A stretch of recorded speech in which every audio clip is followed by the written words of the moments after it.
into Gulf Shore Chiropractic Clinic's YouTube channel here, and today I would like to talk about heating and icing under the How to Be Your Own Doc segment. Oftentimes, patients come into our office and they talk about, or ask us or ask me, when they should be putting heat on a lesion or a neck pain or a low back pain, or when they should be putting ice on their low back or neck pain. It can be a cause of major confusion when it comes to when the pain begins or when it does subside a little bit. How much heat should they be putting on, and when they should be icing with regard to after injuries, or is it acute injuries, or is it chronic injuries.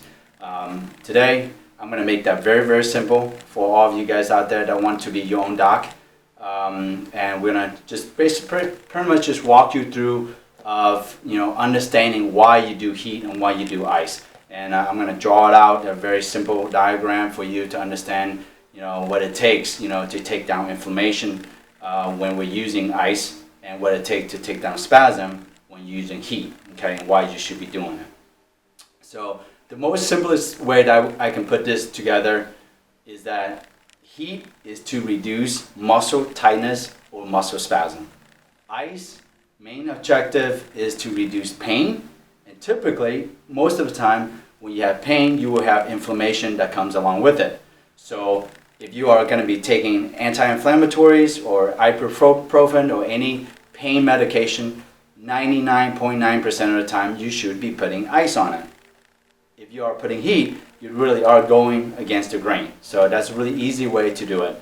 Now with regard to heat being put on a muscle or a stiff joint, the reason for that is to loosen up those muscles, take away spasm, and also to increase blood flows, to increase to decrease the stiffness in the joint, particularly with patients who have a lot of arthritis in their joints, right? So, and I have a really great analogy that we can put you guys through that will help you to understand when you should be doing heat or ice. So I'm going to have Jennifer follow me here into my chart here.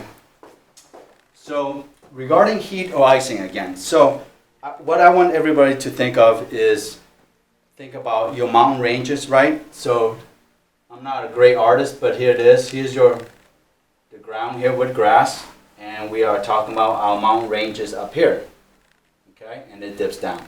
So here, so if you could think of in a very simple term, as your pain increases, goes up the mountain, and what do we usually associate mountains with? Ice or snow on top. So as your pain increases, you should always be putting ice on your low back or neck. As the pain starts to subside downward into the valley, okay? Typically, anything that's in a valley should be warm. That's where you should be putting heat as the pain subsides down to a lower degree of pain. So to make it very simple, as the pain rises and stay high, you should be doing ice on top of the mountain. As it slowly comes down, you should be putting heat in the valley. Thank you for tuning into our YouTube channel on How to Be Your Own Doc, and thank you.